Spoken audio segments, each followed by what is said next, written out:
I'm Levison Wood. 80 years on from the end of the Second World War, I'm following in the footsteps of my grandfather on an incredible journey with my old friend and historian Alex Bescoby. It doesn't look like Preston anymore. To a place where the war never really ended. My grandfather served in Burma from 1944 to the end of the war, and actually beyond.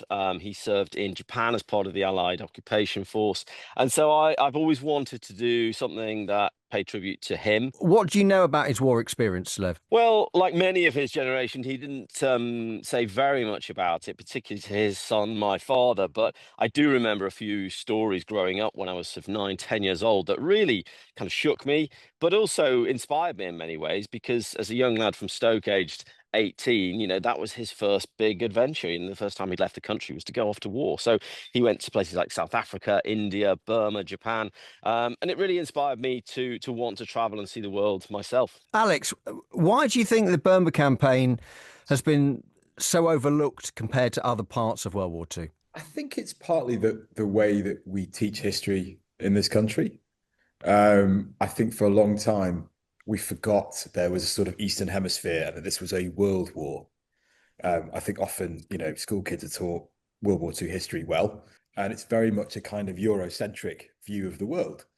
Whereas, as soon as you start to appreciate the World War and the global extent of this conflict, it's that second half that gets lopped off because it's so far away. And that was true at the time, because these guys that were fighting out in Burma and beyond, they were fighting in a conflict that for many back home, people just wanted to forget. Once Berlin had fallen, once Hitler had been defeated, they just wanted to get on with their lives, celebrate VE Day and try and get things back to normal. But, Lev's grandfather was sort of jumping on a boat to go east just after the D-Day landings. His war was just starting in many ways as the European conflict was winding down. And I think that legacy of it being very, very far away still haunts the history of that campaign. And I think this film for us is a way of reminding people in this VJ 80 year that there was a whole other side to this conflict, a very brutal and tragic one. Our mission, to deliver long overdue recognition.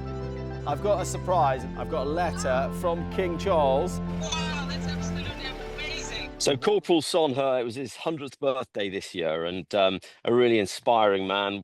Alex had arranged for us to meet him through the charity, through Help for Forgotten Allies, because as Alex mentioned it was a huge army. It was 1 million strong, and it was comprised of people from all across the Commonwealth, West Africa, East Africa, all across the Indian subcontinent, and of course lots of native people from the hill tribes inside Burma. And Con Herh was one of the handful of surviving veterans, and thankfully he was, despite his advanced years, was up for meeting us and telling his story. And it was a real privilege to be able to meet someone who potentially fought alongside my grandfather. Was he tricky to track down? Just a little bit. I mean, not only was he 100 years of age, he lived in one of the most remote corners of Burma, or now Myanmar. And, for those who've been following the news, Myanmar has been struck by several tragedies, including a massive earthquake and a civil war, which is tearing the country apart. And in the middle of that, as Lev said, Corporal Con Herh, sort of some of the old spirit, I think, still alive, decided to cross out of his home in northwestern Myanmar to the border with India, where we could meet him. Lev and I had tried, and we couldn't get into Myanmar. It was too dangerous. But he was willing to cross over and meet us just at the border, which was incredible.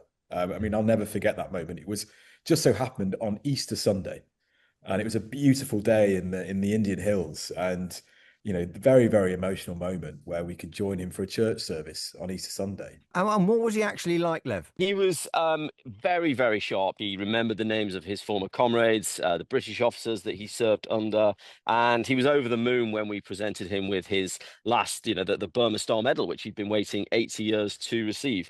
And the cherry on the cake really was we'd also managed to get a letter from His Majesty the King to give to him, thanking him for his service. So he was chuffed to bits. Alex, how did you keep the letter and the medal safe? tell me that Levison wasn't in charge of looking after that important stuff. Well, no, the medal, as the designated grown up here, I kept hold of the medal, and I genuinely was, the whole trip was about 9-10 days of travel, and sort of every morning waking up going, where is it? I've got this, this beautiful medal, just got to get it to him. But the letter, I mean, I've got to hats off to Lev. That was entirely his doing, and it was a surprise even to me. We've been planning this trip and this project for years. So hang on, you didn't know there was a letter from the king? I didn't. Seriously? The day before. You didn't know Genuinely, you see this in the film. Lev pulls a surprise on me before we pull it on Son Herh, and that was amazing. I mean, the king wrote a personal letter. It wasn't sort of a generic, to a Burma Star holder. It was to Son Herh, signed, by His Majesty, and I think that blew everyone away in the room. It's a letter not just to Son Herh, but to all those who served in the campaign, and many like Son Herh who never received their medal due to the way that Burma kind of fell to pieces after World War II. Where did you keep the letter, please? Well, it was under lock and key on my phone because we received it by WhatsApp, believe it or not, because it all came very last minute. But yeah, we then obviously got it printed for Corporal Con Herh and given to him properly on Easter Sunday. Did he have any idea that you guys were just going to show up? Well, we'd been sort of communicating with him, but it was a bit hit and miss as to whether or not he'd actually be able to meet us because of the issues around the Civil War. So we were in communications, but then there was a period of about 3 or 4 days where everything went silent because he was traveling across this frontline area with his son. And the internet was down because of the war. And, as Alex mentioned there, the earthquake had a huge effect on the country's infrastructure. So I think from both sides, we didn't know whether or not we were actually going to be able to meet. We went out there on a huge risk to see whether or not it was going to be possible. But thankfully, the stars aligned right at the last minute and we were able to meet him. I mean, it was kind of really in disarray when we got to the final Indian Army checkpoint towards the frontier, because they said, look, you can't go any further because the situation down on the border region is simply too dangerous. And thankfully he was so up for it, and he was so game. He crossed into India and actually travelled 5 miles towards our side to meet in a refugee camp. So there goes the spirit of the old soldier in him. What was his reaction when you gave him the medal and the letter from the king? What did he say? What was his? What did he do? Well, I think I started crying before he did, but it was, and it was hugely emotional. I mean, there's this moment where Lev sort of gives a salute and he salutes back, and it's kind of a reflex from 80 years ago, and that was just incredible. And you can see on the look on his face, and we know that afterwards, the letter arrived by WhatsApp. But on social media, I know that amongst the kind of Chin community, and particularly those who are living in the camps and all across that northeast India, northwest Myanmar, it went like wildfire. That the Brits had turned up 80 years late to recognise this veteran, and that's what we were hoping for. We just wanted to make sure that the forgotten army is forgotten no more. Lev, what do you hope audiences will take away when they watch the Burma Star? I think the real essence of this film is to show that these people, these soldiers who fought in this really intense campaign, really difficult conditions, are still there. Some of them are still there alive today, and it's their sacrifices and people like my grandfather and all of his mates who served all those 80 years ago. We need to remember them because it's really, really important, because they gave their lives, their own freedoms for that period, so that we can have our freedom today. And I think that's really the essence of this film, and to simply remember the huge sacrifices, not just of Brits, but from people all around the world that fought there.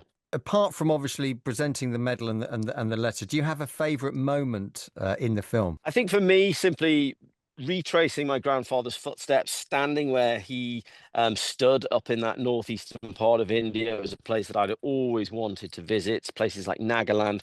I think being in Kohima Cemetery for me was a really special moment because it's a place that's synonymous with bravery and the tennis court camp battle that happened there. It was just a privilege for me to stand on those same spots that those brave soldiers had all those years ago. For those that have been to Kohima or not been to Kohima, I mean, it's beautifully cared for by the Commonwealth War Graves Commission, who sort of actually helped us make this film.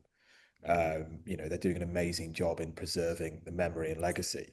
And there is no better memorial, I think, to what the 14th Army was, this victorious army under General Slim. It was a huge, multi-ethnic, multi-faith, million-man strong fighting force. And as you walk through Kohima, there's sort of this, the gates to India that this brave force held, you get a real sense of that. There are Hindus, Sikhs, Muslims, Jains, Gurkhas, men from Manchester, Durham, Yorkshire, all buried alongside each other on this hilltop, in far-flung India. And, if you get a chance to go to Kohima, do. It's an extraordinary place. One of the last surviving veterans. He's 100 now. Of the Second World War. Hello!